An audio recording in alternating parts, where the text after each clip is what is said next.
नमस्कार शेतकरी मित्रांनो, आपण आतापर्यंत मोसंबी आणि संत्रा बागेमध्ये खूप वेळ थांबलो. झाडांना पाणी दिलं, झाडं जगवण्याचा प्रयत्न केला, परंतु यापुढे आता आपल्याला थांबता येणार नाही. याच्या पाठीमागचं कारण असं आहे की जर आता यापुढे आपण जर थांबलो तर निश्चितच आपल्या झाडांचं नुकसान हे होऊ शकतं. झाडांचं नुकसान म्हणजे झाड काडीवर जाणं किंवा जमीन जर हलकी असेल एखाद्या शेतकऱ्याची तर त्या जमिनीमधले झाडंसुद्धा जाऊ शकतात. भारी जमीन जरी असेल तरीसुद्धा नुकसान होऊ शकतं, कारण आता यापुढे झाडांची दम धरण्याची कॅपॅसिटी राहिलेली नाही आहे आणि त्यामुळेच आपल्याला काय करायचं तर झाडांना आता पाणी देण्यास सुरुवात करायची.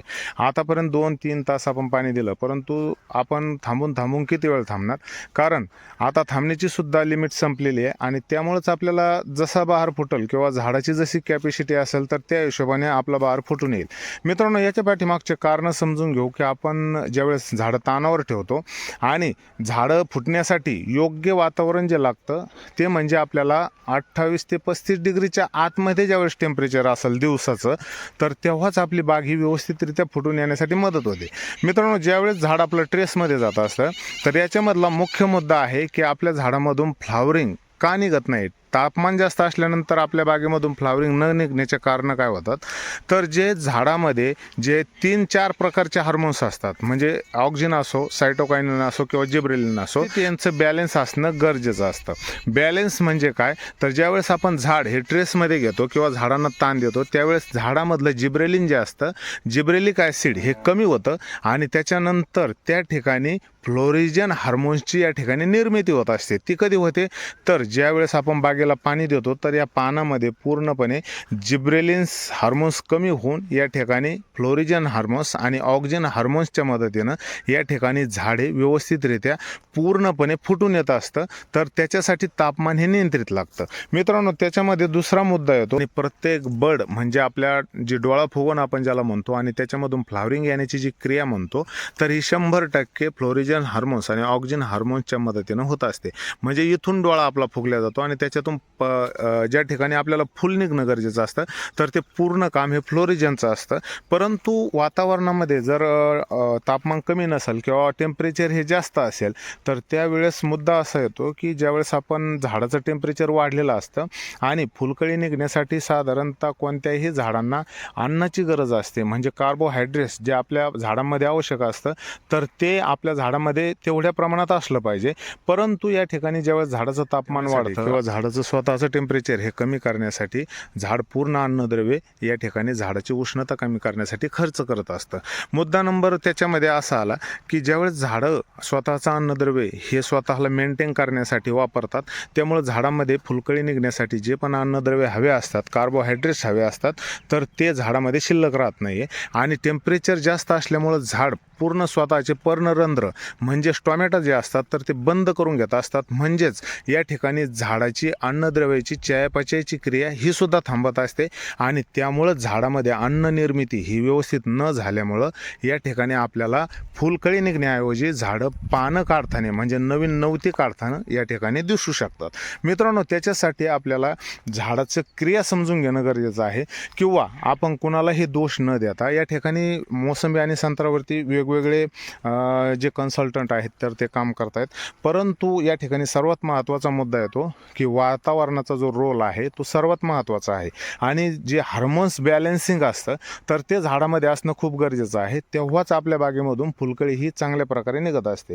झाड स्वतःला जिवंत ठेवण्यासाठी या ठिकाणी त्या अन्नद्रव्याचा वापर करून स्वतःचं पूर्ण संरक्षण म्हणता येईल किंवा स्वतःला जगवण्यासाठी जी लढाई करतं तर त्याच्यानंतर झाडामध्ये शिल्लक न राहिलेलं अन्नद्रव्य, त्याच्यानंतर फ्लोरिजन्सची निर्मिती बिघडते किंवा जास्त उष्ण वातावरणामध्ये जेवढी उष्णता राहील तर त्याच्यानंतर फ्लोरिजन हार्मोन्स तयार होण्यासाठी येणारा अडथळा, त्याच्यानंतर ज्यावेळेस झाडांना भरपूर पाणी बसतं तर त्यावेळेस जरी फ्लोरिजनची निर्मिती झाली तरीसुद्धा या ठिकाणी झाडामध्ये अन्नद्रव्याचा असलेला अभाव, त्यामुळं या ठिकाणी झाडं ही पूर्णपणे फ्लावरिंगऐवजी आपल्याला या ठिकाणी नवती काढताना सुद्धा दिसू शकतात.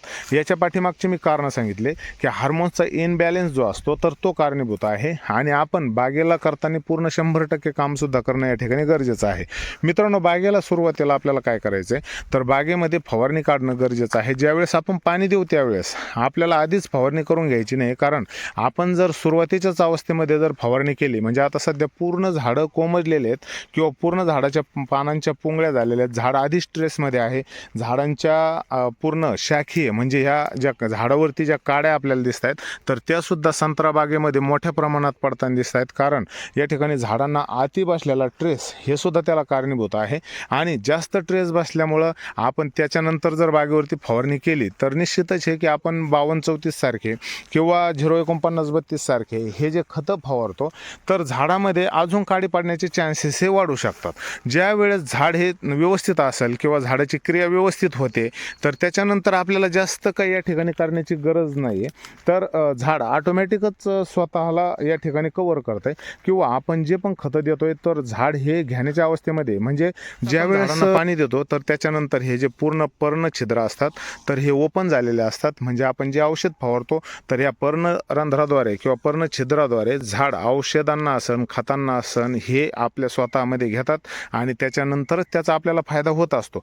परंतु ज्यावेळेस झाडाचे पूर्ण स्टॉमॅटा बंद असतात, पर्ण छिद्र बंद असतात आणि आपण त्याच्यावरती खताचे असो औषधाचे असो किंवा इतर कंटेंटचे असो जर फवारणी करत गेलो तर त्याचा फारसा उपयोग होणार नाही. त्यामुळं झाडांना काय करा की पाणी दिल्याच्या नंतरच फवारणीचा विचार करा, परंतु पाणी दिल्याच्या आधी आपण कुठल्याही प्रकारची फवारणी घेणं हे टाळू शकतो. मित्रांनो, त्याच्यानंतर जमिनीतून सुद्धा खते देताना आपल्याला पहिलं पाणी दिल्यानंतर झाड थोडंसं ॲक्टिव्ह होईल आणि त्याच्यानंतरच आपल्याला जमिनीतून खतंही द्यायची आहेत. आणि झाडं जर तुमच्या अति ट्रेसमध्ये असेल तर त्याच्यासाठी आपल्याला आता योग्य वेळ आहे, कारण येणाऱ्या 20, 21, 22, 23 या तारखेला सुद्धा हवामान तज्ज्ञांच्या म्हणण्यानुसार पाऊस येऊ शकतो. तर आहे की वातावरण सध्याचं टेम्परेचर जास्त असल्यामुळं या ठिकाणी झाडं किती फुटतात, कारण झाडाने रिस्पॉन्स देणं गरजेचं आहे. झाडामध्ये तेवढा स्टोअर म्हणजे अन्नद्रव्याचं स्टोअर असणं गरजेचं आहे. त्याच्यानंतर फ्लोरिजन हार्मोन्सची निर्मिती ही किती होते, त्याच्यानंतर ऑक्सिजन हार्मोन्स आणि झाडांचं बिघडलेलं हार्मोन्स बॅलन्स जे असतं तर ते जर बॅलन्स व्यवस्थित नसेल तर बाग आपल्या आगरीवरती जाऊ शकते. जर आपली बाग सर्व व्यवस्थित आहे, झाडामध्ये अन्नद्रव्याचा पुरवठासुद्धा भरपूर आहे, झाड फुटूनसुद्धा चांगलं आलं तरीसुद्धा या टेम्परेचरमध्ये बागेची थोडीफार गळ होऊ शकते, कारण ऑलरेडी पहिलंच टेम्परेचर जास्त असल्यामुळं या ठिकाणी परागीकरणाचा सुद्धा अभाव या ठिकाणी आपल्याला दिसू शकतो आणि त्याच्यामुळं आपल्या बागेवरची गळसुद्धा या ठिकाणी काही प्रमाणात होऊ शकते. मित्रांनो, त्याच्यानंतर आपल्याला जे कार्य करायचं आहे ते म्हणजे ही लढाई नुसती आपल्याला बहार फोडण्यापुरती नाही आहे, तर आपल्याला सर्वात महत्त्वाचं आहे की झाडंसुद्धा जगवणं गरजेचं आहे.